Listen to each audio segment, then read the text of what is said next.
Welcome everyone to the 2019 DFI Legends Award program. My name is John Wysockey. I was president of the DFI from 2015 to 2016, and it's my honor to be part of this program today to honor our legends. The DFI and the DFI Educational Trust established the DFI Legends Award to honor three practitioners: an engineer, a contractor, and a manufacturer/supplier that have made significant contributions and advances to the research, design, construction, and manufacturing in use for deep foundations throughout our industry. 4 years ago in Oakland was the inaugural program for the Legends Award. At that time, we honored Davide Trevisani in manufacturing, Charles Burkle as a contractor, and George Tamero as an engineer. The following criteria are considered by the committee in selecting the recipients. The recipients must have impact, value, and sustainability of achievements in the deep foundation industry, i.e. contributions they made are still pivotal to the technological advancements we have today, including establishing a legacy in the deep foundations industry, pioneering contributions, exceptional industry leader who is visionary, and a mentor to younger engineers in our industry, technological ingenuity, innovation, and/or application of advancements of design, construction, or equipment. Steadfast professionalism, character, and integrity. And they have had a broad impact on our industry. So quite a long list of requirements and something that they should all be very proud of. It is at this time that I'd like to announce the first award winner, who is Professor Thomas BAUER from BAUER Manufacturing. And if Thomas would come up here, I'd like to present him with his medal.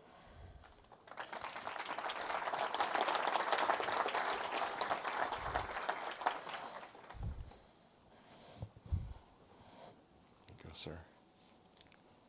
Congratulations. Thank you very much. You're welcome. You can have just a seat over here. Okay. To discuss Professor BAUER's career, I'd now like to welcome John Theos from BAUER in the UK, who's going to give us a brief presentation, hopefully brief, on Professor BAUER's career. John, welcome.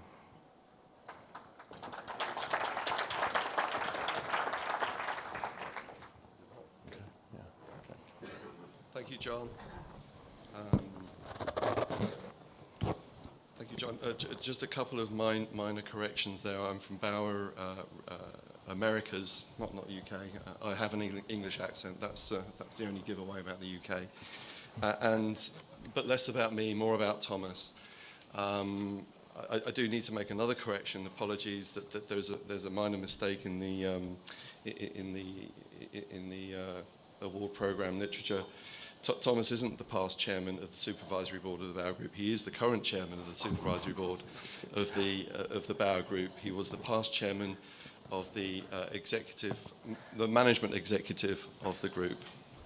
So just a minor correction there. So I am honoured. I'm truly honoured to be standing here and presenting on Thomas BAUER's life. I do hope I do it justice, and apologies in advance for any errors, or more particularly any mispronunciations of German names. Sorry in advance. So I'm going to touch on Thomas's early life,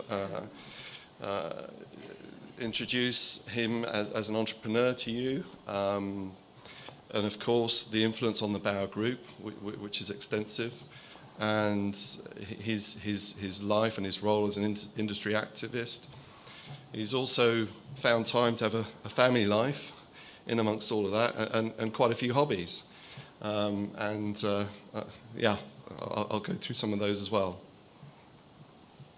So Thomas was born in July 1955 in Schrobenhausen, which is about 50 miles north of Munich in Germany, as a son of Marlies and Dr. Karl-Heinz Bauer. Dr. Karl-Heinz Bauer was was his predecessor as the leader of the BAUER Group, and is a construction engineer and industry pioneer in his own right, actually. And Marlies, Thomas's mother, studied business administration.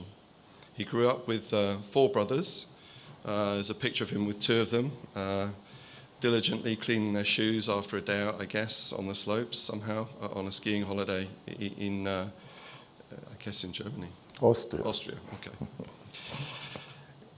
Even in his early life, in his teenage years, he showed signs of leadership, with the Boy Scout group of his hometown, organising youth camps for up to 150 kids. So good training to run a company of almost 12,000.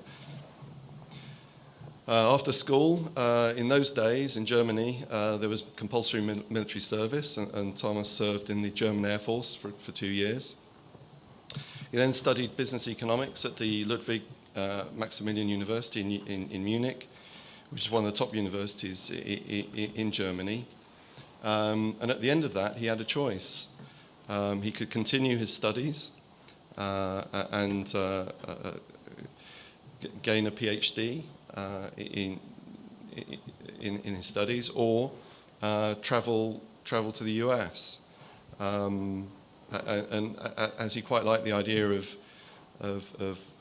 living and working in another country, and even in those days, coming to the US was a dream of many Germans, he chose to do that. And under a program which allowed a semester's study at university and a year's worth of work, he came and he studied construction engineering at the University of Evansville in Indiana. After which time he worked for J.A. Jones Construction Company in Charlotte, North Carolina, where he started as a cost engineer. And after his first year, or by the end of his first year, he was leading the cost engineering department there.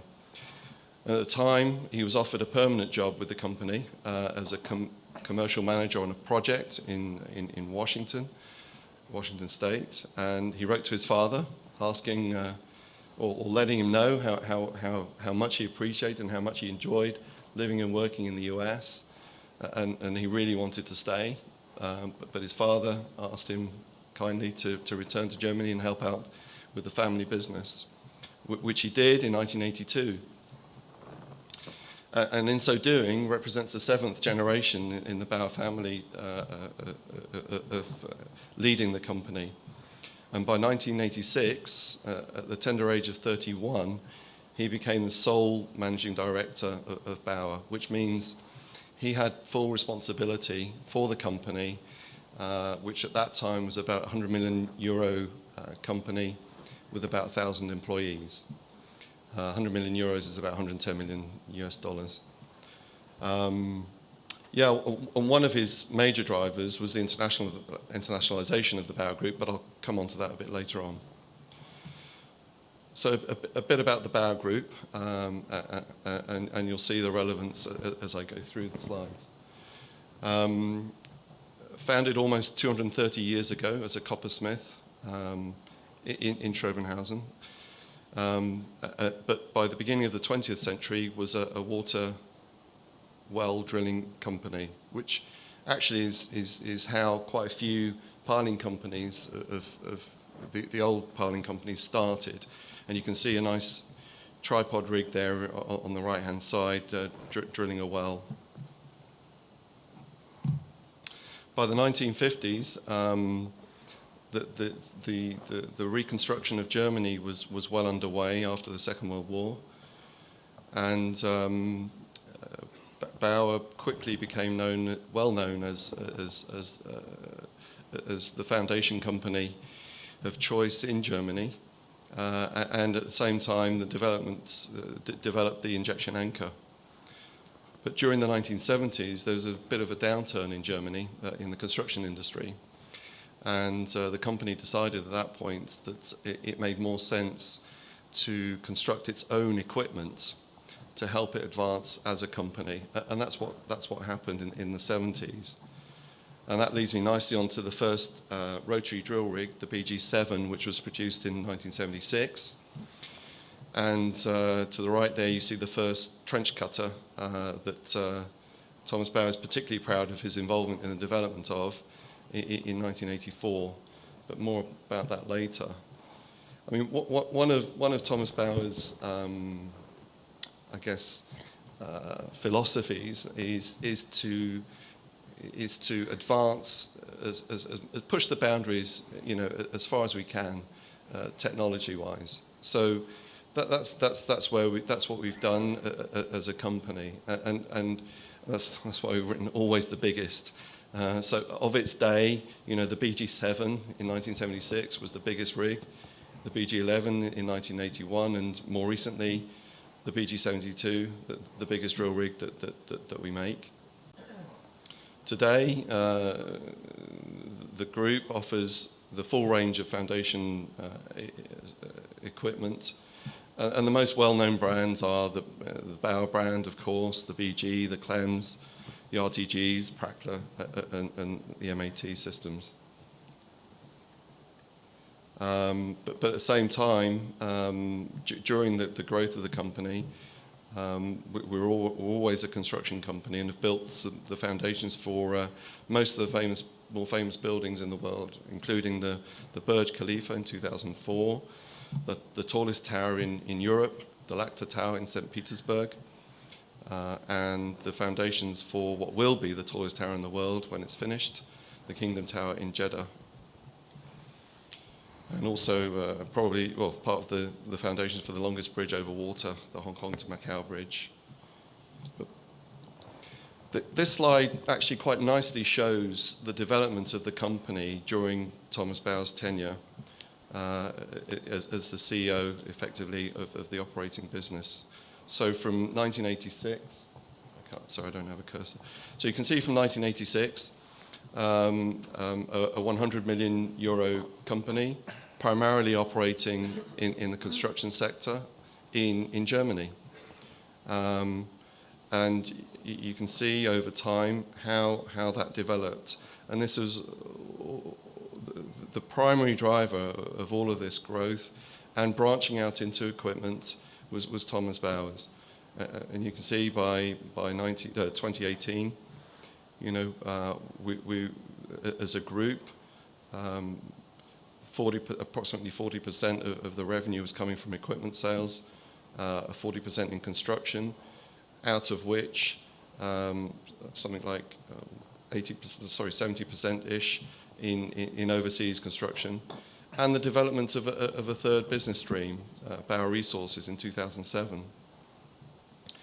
So phenomenal growth from a start of about 100 million euros up to 1.7 billion. And that is down to the leadership and direction of Thomas. Not only in terms of revenue, of course. If you remember, I mentioned about 1,000 employees in 1986 to around 12,000, just under 12,000 today, with over 100 subsidiaries around the world in 70 countries. So what you can see here is our presence in the various forms around the world, from construction to manufacturing to resources. But back to manufacturing, a couple of other highlights. In 2011, we built the first underwater large diameter drilling rig, which operated for a tidal turbine scheme off the coast of Scotland. And another one of Thomas BAUER's babies, the dive drill, which was a couple of years ago, was involved in the offshore wind farm project just off the coast of Scotland. That's the picture on the right. Another notable highlight earlier this year was the deepest the deepest trench cutter, deepest trench cut by a trench cutter on a commercial project. I think it was about 248 meters for diamond prospecting in Saskatchewan, Canada. And that's a neat illustration as well of a piece of equipment that was originally envisaged to basically form slurry walls or diaphragm walls, as we call them as well. In other words, a shoring application, which is now being used as an exploration tool. During his time, over those 32 years, as leading BAUER, Thomas has made many friends across the world, and which took him and the business took him to many various and interesting places. I mean, for example, the picture on the bottom left is a business trip to Siberia, and on the right to Japan. And as I mentioned earlier, Thomas stepped back from his role as the chief exec of the operational group of BAUER to the supervisory, now as chairman of the supervisory board of the group. But during his time, he also found, while building the company and coming up with, manufacturing innovation, he also found time to, in a sense, give back and contribute to his industry. And for that, he was awarded the Order of Merit of the Federal Republic of Germany in 2001 for his services to the construction industry. And there are so many, there are too many to list, actually, so I'll just pick up on some of the highlights here. He was president of the German construction industry from 2011 to 2016. So yeah, I'm starting from Germany and then I'll go to Europe. And then since 2012, he's vice president of the Federation of German Industries. And here he is in that role with key members of Parliament and of the industry in Germany, with on the left-hand side there with the Federal Minister of Economics, Peter Altmaier, and Dr. Lewenstein, President of the ZBD Association, and on the right with the former Federal Minister of Finance, Wolfgang Schäuble.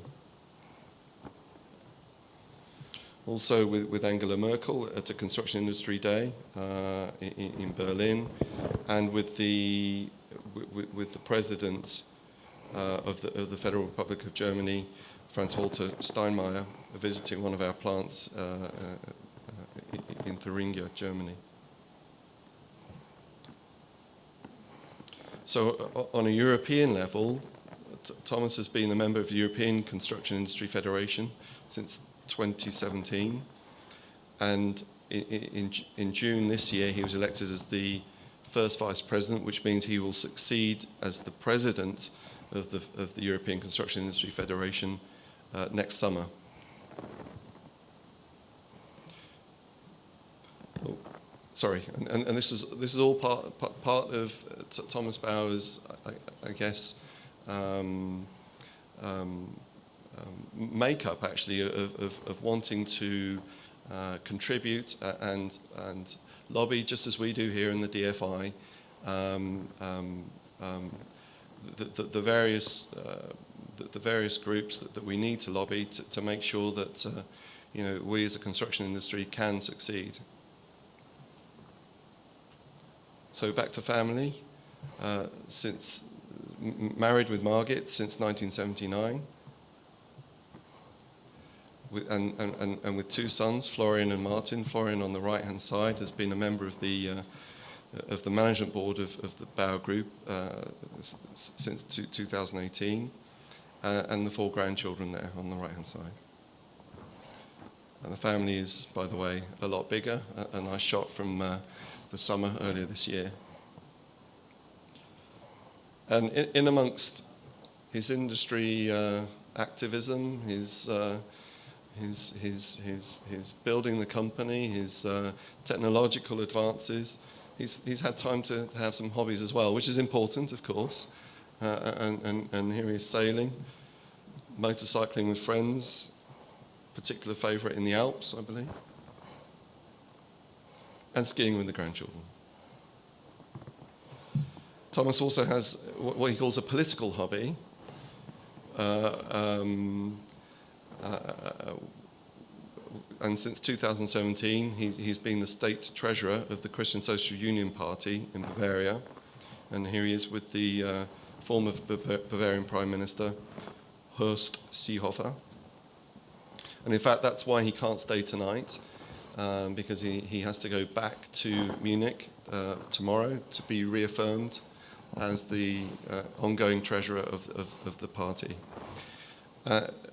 And in fact, he's the only non-politician and the longest-serving, he's the longest-serving member of the Presidium, is that right? Which means the executive committee of the party, and he's the only non-professional politician in that group. And again, I think it's about his philosophy of service as well, you know, to the community, which brings me on to the social engagement that he and the family have done, you know, personally since 2004, forming a foundation to look after arts, culture, heritage, religion, science, as well as supporting local community welfare organisations. So I'm sure you'll agree, more than satisfies the criteria set out by the DFI as a legend, and I'm honoured to congratulate you, Thomas.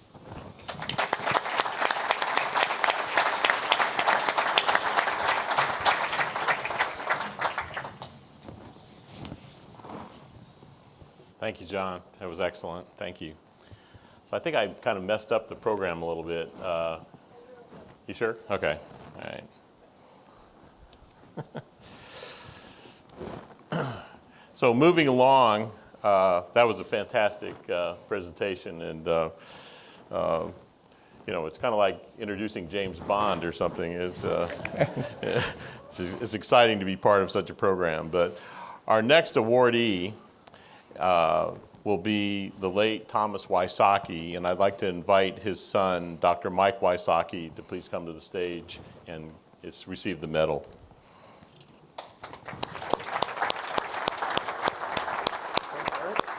Yeah, hell yeah. Why not? Let's go hit your mic there. There we go. Okay. So. Yeah, I feel funny wearing this, but whatever you say, John. No problem. No problem. Thank you to the DFI overall for doing this program. I think it's fantastic. My father was never easily led or directed places, including skipping out on the ceremony altogether when he passed away in July. However, you know, I'll say with the DFI overall, I was encouraged by Bro Williams and a while back with the Educational Trust, and Doug Keller helped move that along, as well did John O'Malley and Bob Schock, to encourage us to put a scholarship together in Dad's name. And during a fundraising event here in Chicago, it really gave an opportunity to eulogize him to his face, where he could roll his eyes at me and move on through. So I appreciate DFI helping with that overall, and hopefully helps me get through this better. So Dad was born in Iowa, a pretty standard upbringing with one brother, Bo. His schooling, he went to the Citadel in Charleston, South Carolina, as a cadet, graduating in 1953, which also encouraged me to cut my long hair off and follow him down there in the 80s. He was always interested in sailing, and shared that love of sailing with the family. My brother just got back from a little regatta in Michigan. We were racing little Olympic class boats that Dad had always gotten us involved in. Skiing got us into skiing a long time. It's harder to find pictures of some of Dad's, but look at those long boards. That's where pretty cool. He always great dog. His dog Chip or the other dog Ginger, where he was out kind of coaching our sailing or something or other. I couldn't find any pictures of his plane. He was a pilot. He piloted a little a Bonanza V-tailed 6-seat plane that was 522 Papa November with call letters that we all had to be aware of. He flew my sister Simone out to California one time, but he'd take us up and run around the area a little bit. His professional career when he got out of the Army was he started working for Mr. Thatcher in the late 50s. Mr. Young Harry would have been in his 90s, but he had passed away in the 1960s or something or other. So Dad just gradually acquired the company along with a couple other guys back in the 50s, 60s, really 70s is when Mr. Thatcher died. And really got to know Mrs. Thatcher because the basic deal was buy Mrs. Thatcher a new Cadillac every couple of years and take her out to dinner on Wednesday nights, which we always held to. But so Thatcher being around, I think of Thatcher as being around forever from 1946. Turns out that's a little different than BAUER construction. And we still had funny phone numbers back then. John found this recently. It was an ad when getting the shoring job for the John Hancock Center that Thatcher was proud enough to put an ad in the paper with those funny phone numbers with letters on them. This was actually an ad on a Manitowoc brochure of bragging about how tough their cranes were, or maybe how bad the judgment of the operators was back then. But and so traditional old hammers. This was one of Dad. He was really hired to do the water treatment facility. This sits out in Lake Michigan, and there's about 50,000 piles under there. Is that right, John? About 50,000 wood piles. Trying to follow in behind the survey is tough. This is one of my real favorites. That character down there on the right is Dad. When we found this one, we all recognize that posture. He used to just put his leg up onto a desk at times, and he'd be about the only guy to walk out into that mud hole with white pants and a white shirt. The legacy of Dad, where his legend was made up, what still exists and what moved John and I the most, I'd break it up into safety, innovation, and giving back. Is to throw things into categories. Now, in safety, everyone's into safety now. It's a big deal. What Dad did was pure leadership. He was always into testing everything. He didn't like what Crosby was doing with their wedge sockets, and the OSHA came out with something we didn't agree with. We tested and demonstrated that for demolition and pile driving, it's probably not the safest way to go with real testing. But to demonstrate this, we found this article recently. He's given a safety talk in 1973, right? It's just over the hump where what he used to like to say is we were interested in safety back when OSHA was just a town in Wisconsin. To see these kind of pictures, this one, I think this is from the 80s. We haven't dated exactly, but this was another safety presentation of pushing it. And the essence there is working for a company that is a family company, whether it's actual family or more of our long-term family. This big character in the middle was old man Schwemmen, who was Mr. Thatcher's top foreman. His grandson just retired from Thatcher recently. We've got our first fourth generation kids in there in the Cooper family who are pile drivers and operators. So this is what inspires safety. Right? These are your people. These are who you know, and I don't care what OSHA says. When they had safety belts, we had safety harnesses because it was safer. We weren't following what was there. It was leadership, and Dad helped found the Construction Safety Council in Chicago. Was one of the founding members of putting it together to get the whole industry up. In terms of innovation, the encouraging ways of innovating, of coming up with new things all the time. As a matter of fact, we called these BAUER anchors at the time. That we had some old manuals that we had an air track rig that we'd put in. We'd put them straight down. I don't know. We just called them little pipe piles. I don't think we'd the micropile term hadn't been invented yet. This one was 91. But putting in little anchors under pressure, injection anchors, reaching out over the water. Now, you gotta give me a little slack on some of these 70s and 80s pictures. You know, they don't always have as many hard hats as we would have these days. But putting in some BAUER anchors, and you know, we get into there's a couple of clem drills too. So I'm representing the stage, right? But we would. You know, for just trying to drill holes, and the names and the terminology has changed throughout time with the different types. But going to bigger, better, different, just solving problems is the essence of it. To encourage us to do something like that. There's me up there like 118 feet. For that's the kind of thing that Dad would. Always push us towards to investing in the future and finding out what's there. This is one of my favorite. This is a little school in Northwest Indiana, and it came out specified on pipe. I apologize to the pipe manufacturers. We value engineered our way out of that. But as part of that process, this is where it went, and Dad was encouraging this. We put in 4 test piles, a pipe pile and a timber pile. Obviously, there's a standard auger cast pile, and then beyond something that we used to call an inner pile, which was something like a driven plate with a heavy pipe, and the pipe had holes in it. It was really a mandrel. So you just drive a plate into the ground while filling it with grout and then coming back out. Anyway, as luck would have it, the timber piles won again. And this wound up being a timber pile job. But that's just it. It's, hey, we got a lot of great ideas. People weren't betting on the timber pile necessarily. But let's go do it, and let's measure it, and let the best pile win. You know, we'll try some all of it for the right situation.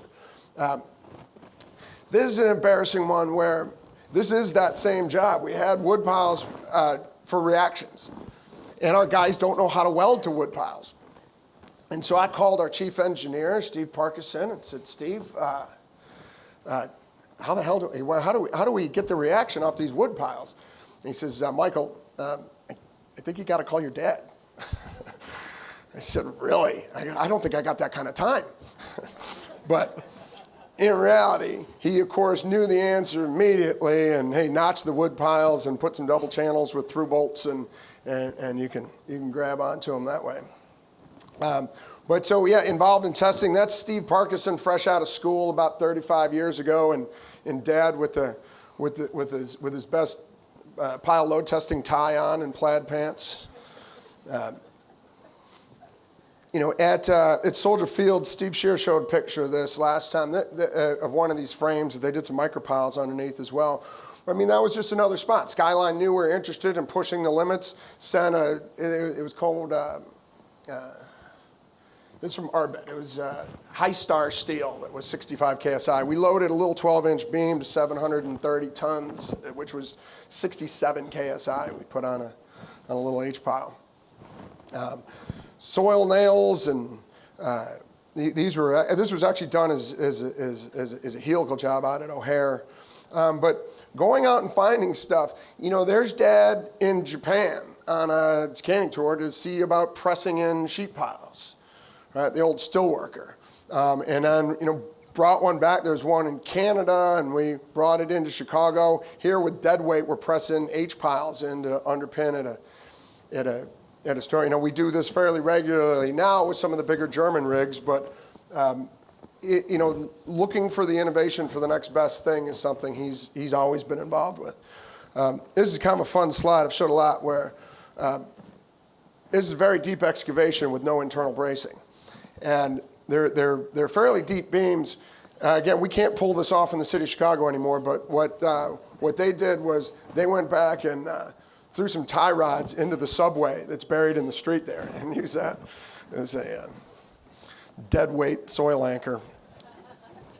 All right, so here's a favorite. So when we start driving bigger and bigger piles, with bigger hammers and longer. I think these were 140 feet long. We had some pretty innovative lead structures to do them in single pieces. We did a lot with testing and really liked testing. And our relationship changed over the years with GRL. Partially, some of my doctoral funding was in dynamic analysis of piles, which my dad found out about and said, excuse me for this, but this is a direct quotation, "I thought I killed that cap-wap crap years ago." They weren't getting along at the time very well. But we found the spot to get to. And his complaint was they put out a 3-inch thick report that no one would read that would say, "Get a bigger hammer." And so what we did to get everybody to get along better was finish a sentence, which was, "Get a bigger hammer to make our little black box work." And so Dad called it the AVED, which was mostly humor, but that was the analog variable velocity empirical determinator, which was basically just a hunk of steel that we dropped on a pile. And so it's just one big blow to demonstrate capacity. You could still drive the piles through soft soils to rock and get huge capacities.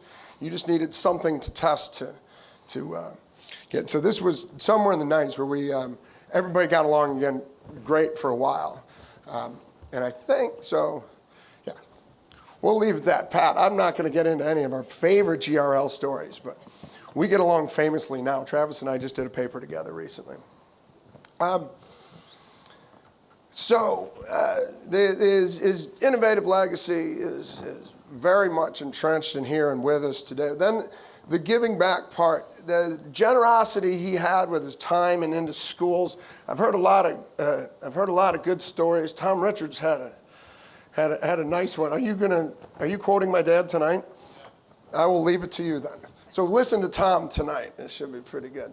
But he'd come out to graduate schools. He would share information. Really was always very generous with his time and getting out there. I mentioned the fundraising, the event, but for the fundraising part, but really putting a scholarship together to help bring more people into the industry.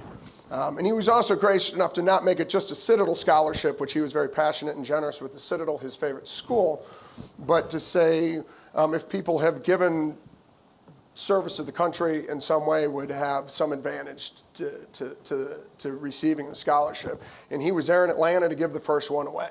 That we funded the thing well enough to get it going and getting it right on its feet immediately. And this is a Marine Corps veteran who was at Georgia Tech that received the first one. The other thing Dad was very generous with was his sense of humor. And when he'd show up for an event, you might never know how he's going to show up or what he's going to be. He's dressed up like Christopher Columbus here. I really don't know why. A Columbus Day dinner? Okay, Mom was there, unfortunately for Mom. This was in Northwest Indiana.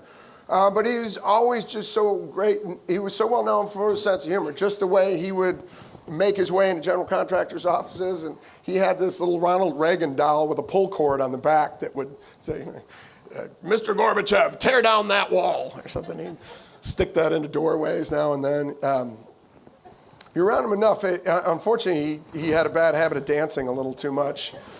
But to see how he's recognized, he was, the American Subcontractor Association gave him a Lifetime Achievement Award a few years back. As a matter of fact, this is 20 years back. Because at that time, the guest speaker was Governor Ryan, but he had just outlawed the death penalty in Illinois, so he was on Ted Koppel's Nightline and stiffed our Subcontractors Association to go be on television. And my dad gets up onto this stage in a black tie event with hundreds of people and a ballroom and says, "Well, the governor couldn't be here tonight, but he did send his niece, Tracy Ryan," which was my wife's maiden name. And she just jumps up on stage and starts giving a little speech about something or other. And then my dad gets back up and invited everybody in the room to our wedding, which was unfortunate. Anyway,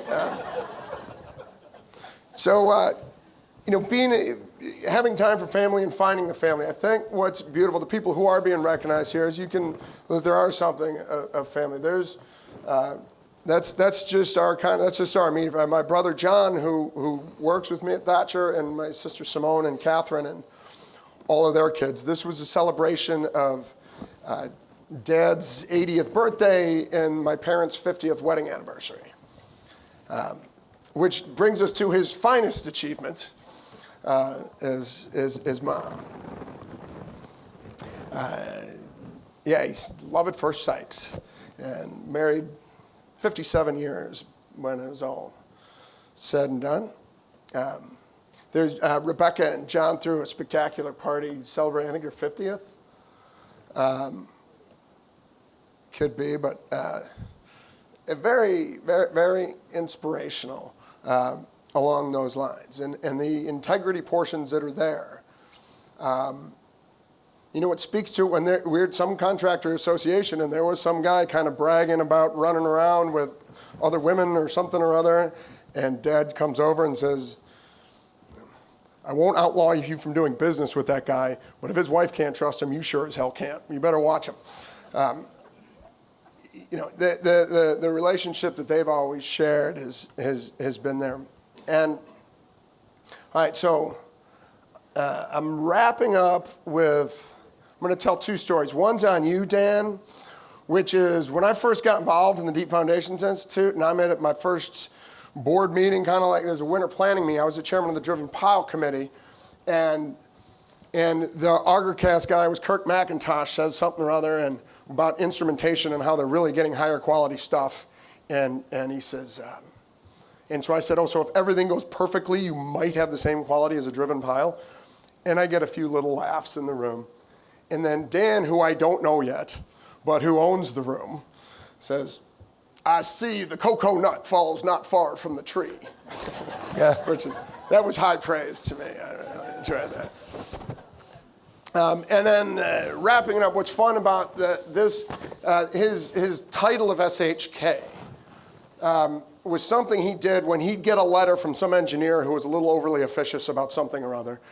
And that was the School of Hard Knocks.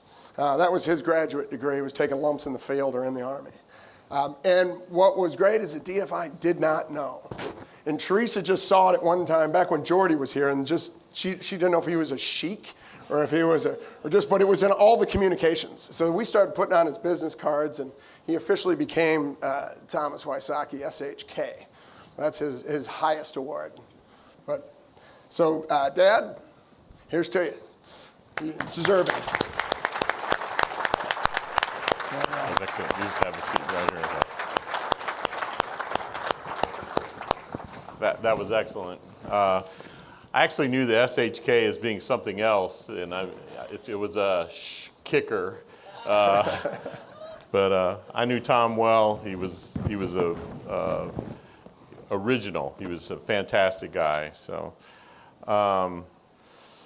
okay. So our third awardee is Dr. Bengt Fellenius, and I'd like to invite Bengt as our engineer, legend engineer, to the stage to receive his medal, please.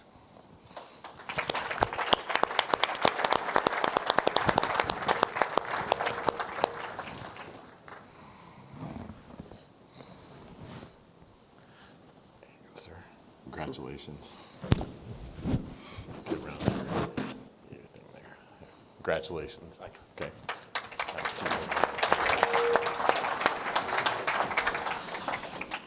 And to make the presentation on Dr. Fellenius, I'd like to invite Dan Brown, past president of DFI, please. Dan, if you'd come up, thank you. So thank you, John. It's my distinct privilege to introduce to you Bengt Fellenius, who, in my judgment, not only meets the qualifications as a legend, he's the epitome of a legend in our industry. So I'm going to quickly go through some of Binx's background. Obviously, he is, most of you know him as a Swede. He was born and raised in Gothenburg, Sweden. I'm sure I'm butchering the Swedish words here, but he tried medicine and philosophy studies, but after a few semesters settled for engineering at the Royal Institute of Technology in Sweden. Little Swedish children are really cute, aren't they? I didn't know he had a twin sister, but there's a photograph of a young Bengt Fellenius as a summer student in London and upon achieving his bachelor's degree. If you're my age, when I was in college almost 50 years ago, the name Fellenius is quite famous, thanks to Bengt's grandfather, Wysockey Fellenius, who was famous to me for the slip circle method that we use for analyzing stability in clay soils. But I didn't realize until recently that he really was the first to coin the term geotechnic, from which we are all now known as geotechnical engineers. Bengt's father was also a geotechnical engineer, so he came from a long line of very prominent geotechnical engineers.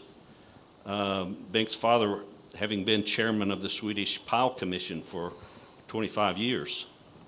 So there's a young Bengt Fellenius, literally a chip off the old block, carving out a sample of clay, working on his dissertation report, which Binx says is of little consequence. I don't know that to be true, but what was of consequence was his subsequent work making long-term measurements on piles of drag forces. A little bit of family history. He's also a longtime family man, having been married to his wife, Ann-Britt, for now almost 60 good years, he says, and photographs of he and his wife over the years. They aged well, too. Swedish children are cute, and the Swedish aged very well. And he's a family man. There's his proud parent of 3 handsome boys and now grandchildren. So Bengt has always been an active outdoorsman. There you see him riding and skating, as you would expect someone from Scandinavia, skiing, hiking, probably a tribute to his long health. So a little bit about Binx's career. On completing his Master of Science in 1962, Binx's first job was as a very junior structural engineer with the bridge department of the Swedish State Railroad. Within a year, however, he came down to earth and shifted to geotechnical engineering at a place called Orge and Company, a consulting engineering firm. So in 1965, having learned a lot of how-to, obviously dissatisfied with just how-to, he had to know something about why. And he moved on to the Swedish Geotechnical Institute, a world-renowned facility for research in geotechnical engineering. And that led to his research project at Backeball, the place where you saw the photograph of the long-term pile measurements, and a doctoral degree in 1972. After completing that doctoral degree in 72 is when he came to North America, moving to Canada, first working with a local contractor, and shortly thereafter moving to a consulting engineering firm, and always being an early adopter. There you see Bengt with one of the first pile driving analyzer units, which at the time took up the entire back of a station wagon. He tells me he was the 3rd consulting engineering firm to acquire a pile driving analyzer, started using that in 1977. He was fortunate to be called in on projects across North America and West Africa and South America, but being a family man, that was a bit, all of that worldwide travel was a bit hard on the home situation, and he subsequently took a position as a professor of civil engineering at the University of Ottawa, for which he served on the faculty for over 20 years. He continued his engineering practice during and after his position on the faculty, and formed a company together with a fellow named Robert Eddy on Robert's graduation from the University of Ottawa, pursuing pile driving assignments, measurements, and a software company called Unisoft with Pierre Gaudreau and another former student. Pierre is still running Unisoft, and the company has customers in more than 50 companies around the world. A few slides on Benkt's main professional interest, which has always been related to piling and making measurements. This is how Bengt has such insight into pile behavior, because he has actually made measurements, and as anyone who's attempted to make measurements on pile foundations recognizes, it's difficult to get good, reliable measurements. There you see some of his early work with pile force gauge measurements and load testing, long-term measurements on pile foundations. Bengt is a fount of knowledge and a source to me of information about pile driving problems. You see the challenge of resolving why things go wrong. More than anyone else I know, Bengt has seen it all, and if you think you have a new and unusual or unique situation, it's probably not. You see Bengt at various projects around the world with broken piles, difficult ground conditions. He's probably known best for his work in understanding residual forces in piles and down drag forces. And this is a result of some of these measurements, just one example of which is shown here. The residual forces in piles, which is a key to understanding pile behavior.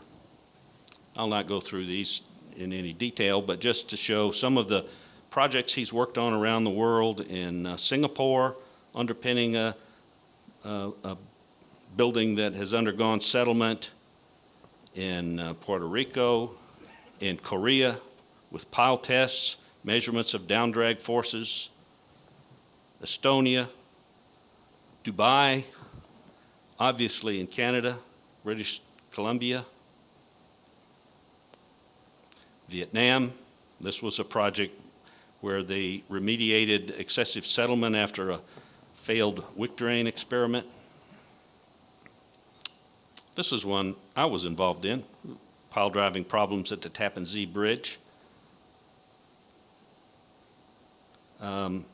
Quite an interesting situation, which I won't get into the details, but Bengt immediately knew what they were driving: large diameter steel pipe piles to bear on rock and having difficulty coming up with good measurements of capacity and not breaking the pile.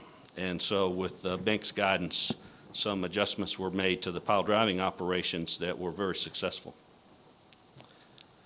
One of the things he's known for is this so-called unified design method that builds on the interaction loop between pile toe movements and down drag to show that the long-term settlement of a pile foundation. This method is now included in many codes and standards. So the unified design method, and with down drag forces, the so-called neutral plane method, are things for which Bengt is very well known. Historically, in the DFI connection, this is a photograph of the origins of the DFI, literally in a smoke-filled room. You see the guys with the cigars. There's a young Bengt Fellenius, no cigar. He's still around. All these other guys are mostly dead. So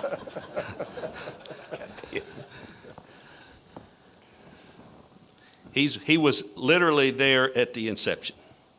He's believed strongly in association with DFI and other professional societies, and he's participated in those activities, served on Codes and Standards Committee, worked with local geotechnical chapters, and very proud of having been a member of the steering committee that initiated the DFI.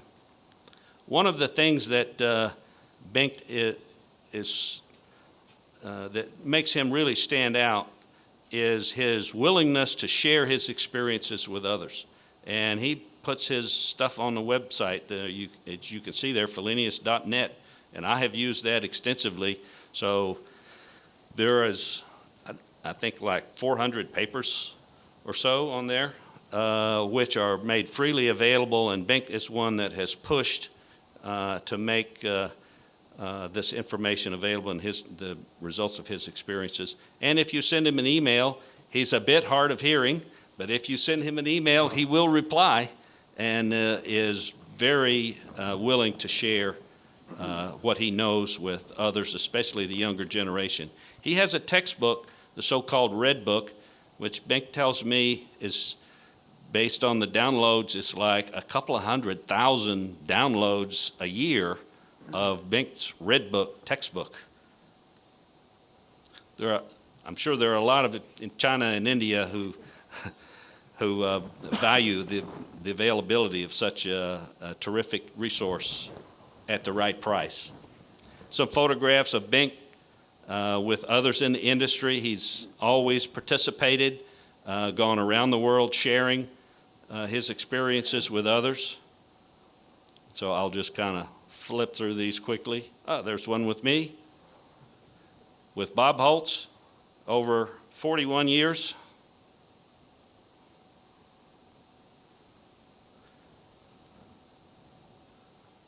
Also a dancer, maybe not at the Wysocki level of dancing, but I want to mention this one in Bolivia. Who goes to Bolivia to do pile tests? Well, Bengt Fellenius. He will go anywhere. And in fact, not only he went, this guy Mario Terceros, a very enthusiastic guy, but you know, he's in the middle of South America. But Bengt is determined to help this guy, and he twisted arms, and it was like a world-class who's who of pile people all there, and myself included. Why? Because Bengt Fellenius twisted arms and got us all to come to Bolivia. It was quite an interesting trip, and some pretty interesting stuff that came out of it. He's won a few awards over the years. These are just a few recent ones, but most notably they're on the left-hand side, the Distinguished Service Award from the DFI Foundations Institute in 1993. So I will conclude by saying I can't think of a more deserving legend to me as a geotechnical engineer than Bengt Fellenius. I love having a drink in the bar with him because I always learn something. So thank you, Bengt.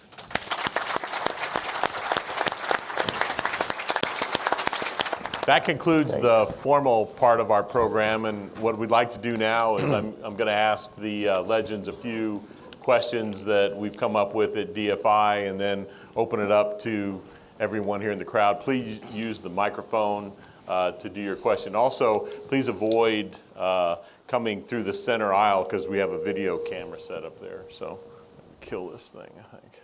Okay, there you go. Get comfortable here. I feel like Johnny Carson. So I'm fortunate enough to have met each of these three individuals, including the late Mr. Wysocki, and I just want to give a couple of quips. Many years ago, I met Dr. BAUER in Schrobenhausen, and BAUER was nice enough to host the International Society of Micropiles meeting, and we were having a cocktail at the beginning of the meeting, and I sort of went up next to him and I said, you know, Professor BAUER, Hayward Baker, my company owns 77 Clem rigs. And he looked at me and he gave me a big hug and he whispered in my ear and he said, I know.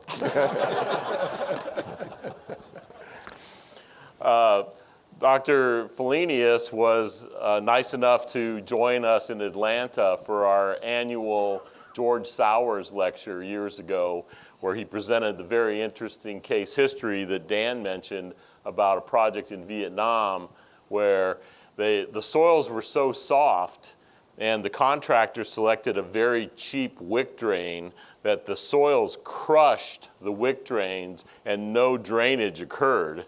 And so they didn't know what was going on until they had Dr. Fellenius come. And it's a very interesting case history and one that I really enjoyed learning about. And we had a great time when we were all in Atlanta.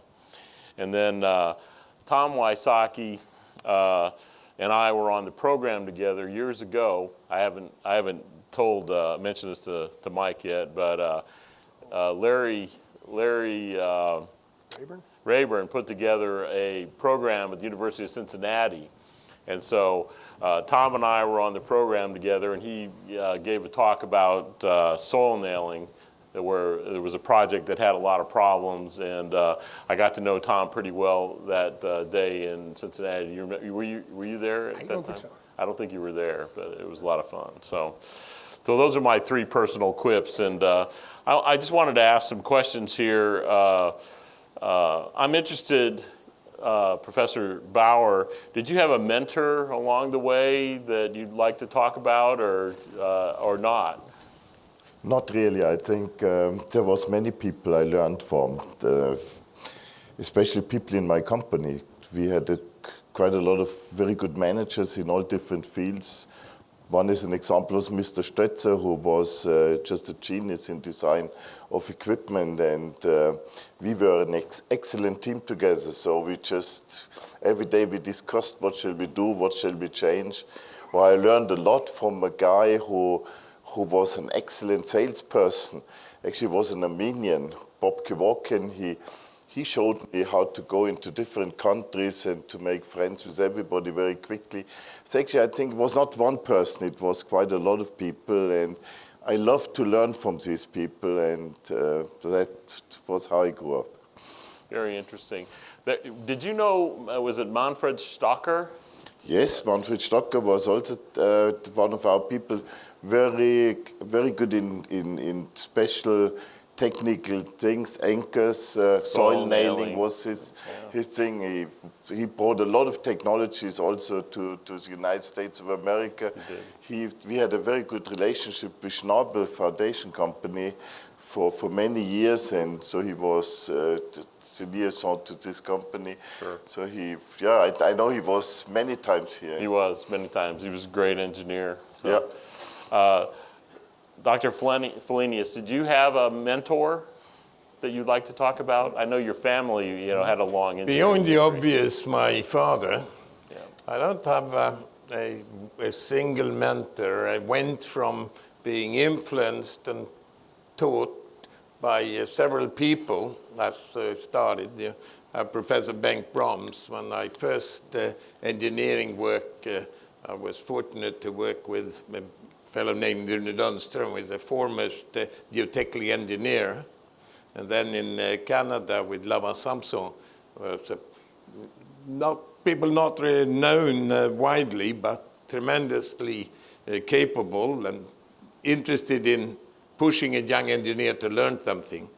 And then, of course, when I started a bit more towards research and got to know the Jeff Meyerhoff, Jeb Tarioff, Leonard, Casagrande, Peck, and listen to them. Not that Meyerhoff and I spent quite a bit of time with him, but the others, they might recognize me after, but I certainly recognize and remember them and learn from them.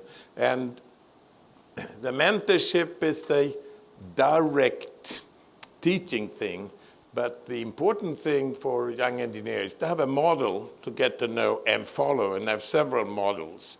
And then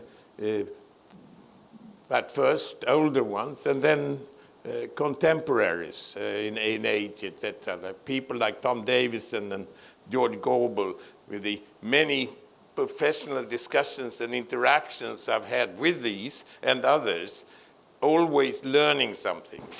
And that's, apart from being very satisfactory and pleasant, it's what forms you. And not least, attitudes, how they approach profession. And And I've been fortunate to right through, never be without this. Very good, thank you. I had Professor Davison in college. He was one of my professors, and he actually piloted a Bonanza as well. So he had that in common with your dad, Mike. Do you know if your dad, we discussed this briefly, had a mentor that you would like to mention, or? There'd be a few. He did have an interesting relationship with Tom Davison. It probably doesn't fit into the mentor class, but Tom Davison was still in Champaign when I was finishing up my doctorate, and so we got to drag him in different and get through some of the stories of instrumentation and whether Davison's load cell was more accurate than Dad's jack for measuring load. Was the jack actually won. Yeah, The load cell had a bad strain gauge. In any case, again, the obvious. My grandfather was an architect and was. He continued to pass on stories through there, or Mr. Thatcher himself, that definitely trained Dad in a lot of different techniques of. So could I ask you to repeat a story I've heard you tell before about the Cape? You know the one I'm talking about? Well, this is, yes. This is great.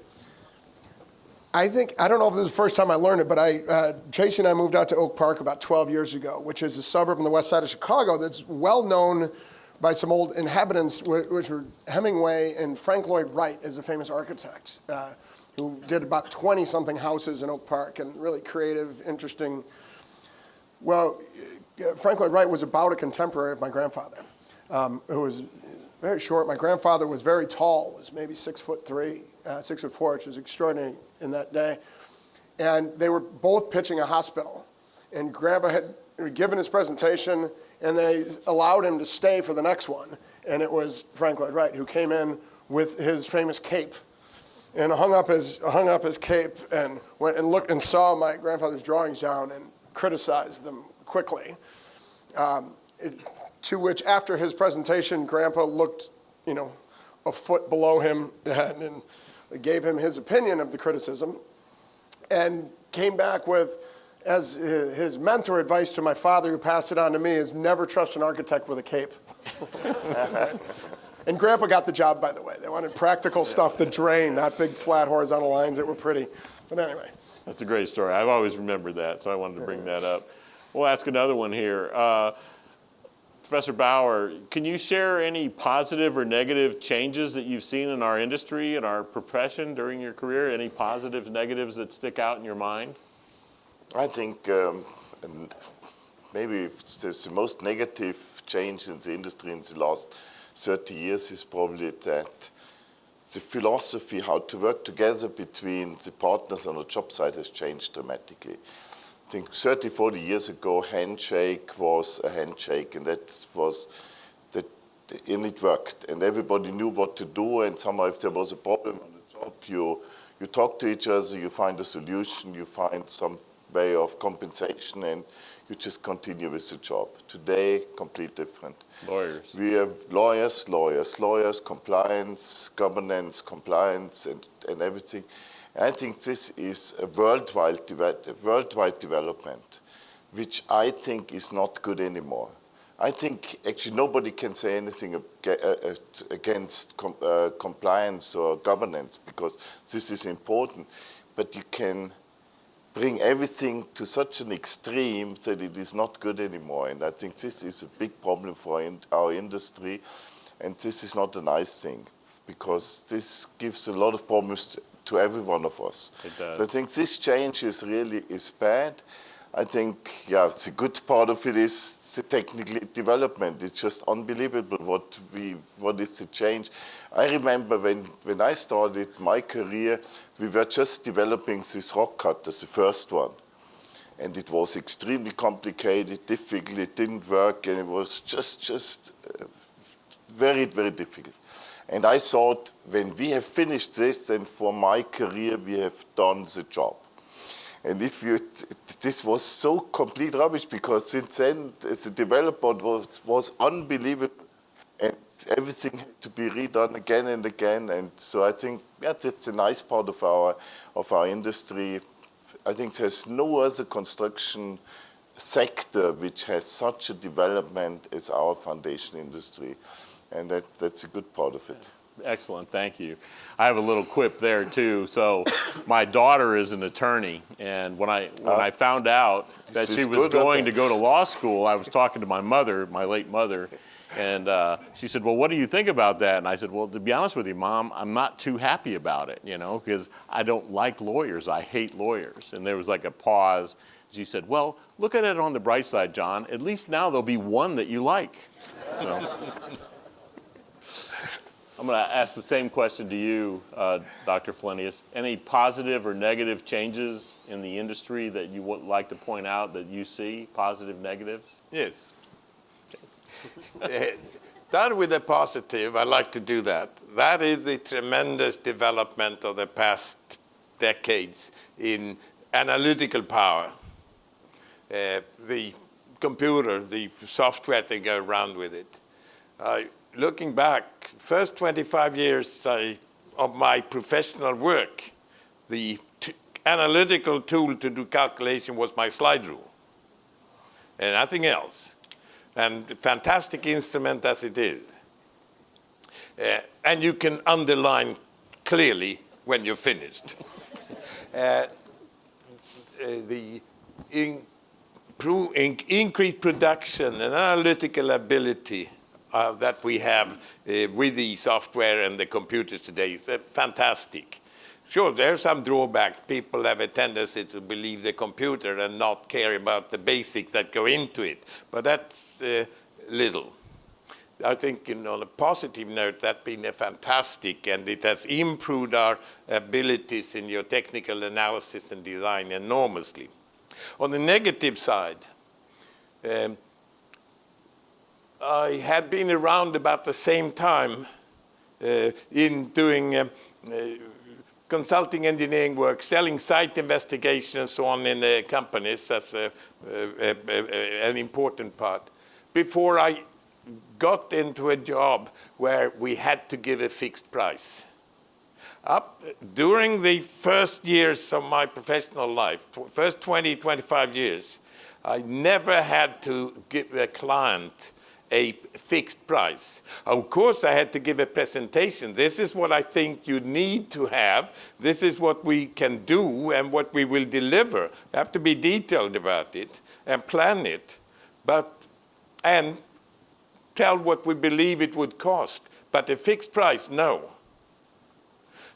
Today, even though we have a development of a tremendous improvement in cone penetrometer test, dilatometer, and these things, we're going out, and the geotechnical investigation is a couple of boreholes, standard penetration test, and we have to give a consulting geotechnical engineer has to give a fixed price on it, and somehow throw in some advice.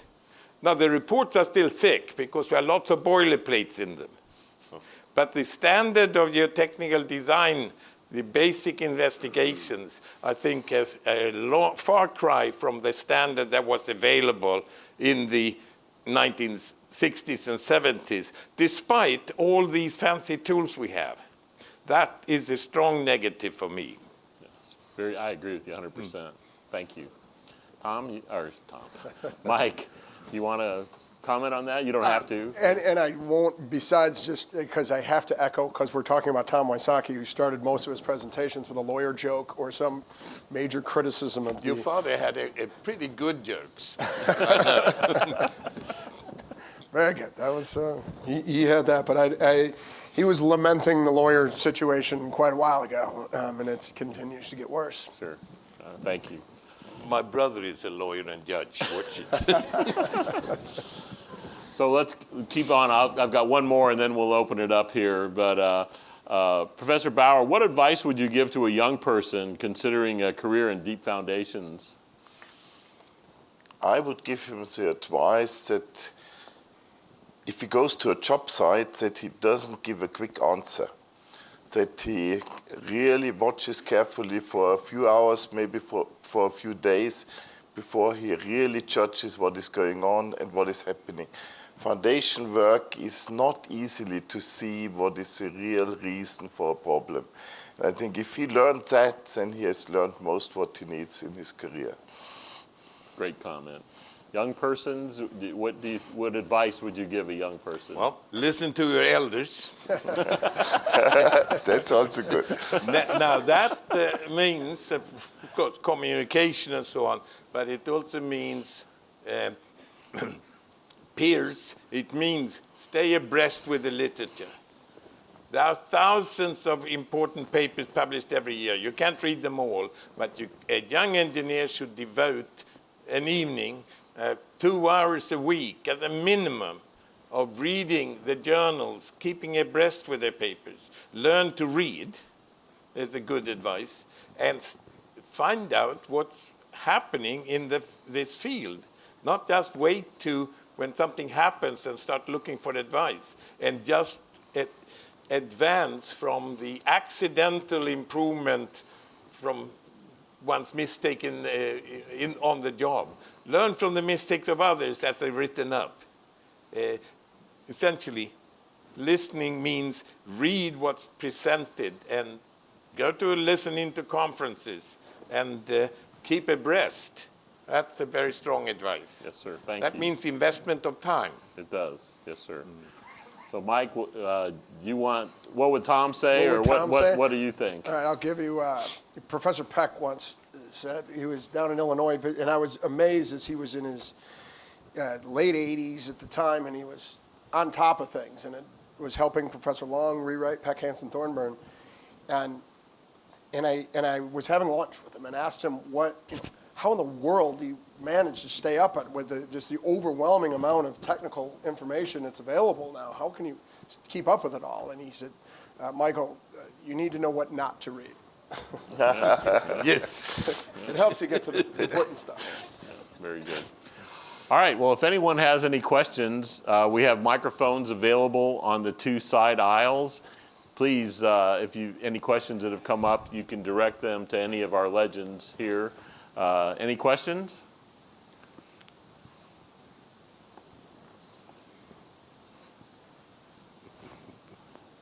Cassie?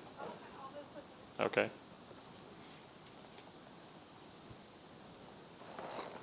So my question is related to the theme of our conference, Future Forward. So where do you see, you've had a long career in geotechnical engineering, where do you want to see this field go for the future? So this is the same question I actually was going to ask next. So very, very good, Cassie. But we'll start with Professor BAUER. The future of deep foundations or any trends in our industry, what do you see? If I look at the past 50 years, I think there's very few disruptive changes. I think most of what we have been doing is development in what was done before already, but we made tremendous developments. But what I see in the last few years is where we learn, in our company, where we learn most for the future is drilling underwater in the deep sea. Because this is a complete new thing. It's like, for me, it's like flying to the moon. You learn to work in a complete new environment. The biggest problem is the water, because the water is everywhere and you cannot easily control it. So it's a complete new thing, which I think will give us a lot of new learning also to do drilling on land, because you just have to work with with new technologies.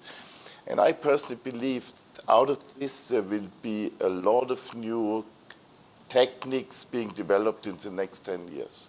Very good, very good. Do you see any new trends or in the future, Dr. Fellenius? No, not really, but I tend to be in there.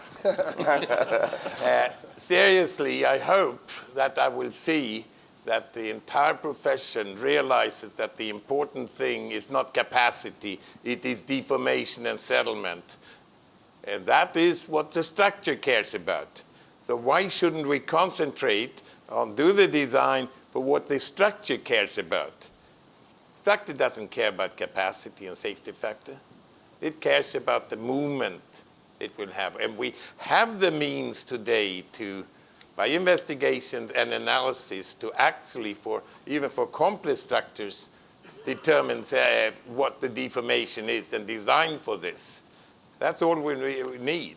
A structure that is designed for deformation will have an adequate safety to capacity by necessity. And the structure that is designed with the appropriate factor of safety may not stand. We don't know until we check the deformations. Very wise words, very wise words. Thank you. Mike? I really don't know how to answer this Yeah, in that's a Dad's tough voice, certainly. You can answer it in your voice. Well, I mean, I think the improvements, equipment-wise, that continue to happen. The minor downside is we're making these general contractors a heck of a lot smarter if they have 1,000 horsepower available to them. They don't have to be as clever putting in sheet piles. But you know, I think that it's going to continue in that direction. That's going to make it safer and safer for the people, and more automation and more keeping them away from the dangerous side of things. That those so that in the productivity and in the safety side of equipment is certainly what we see as a big part of our future. Great, very good. All right, well, I'm going to wrap it up with that. Thank you all for coming. This was a lot of fun for me. I hope you enjoyed it as much as I did, and thank you very much. Thanks, John.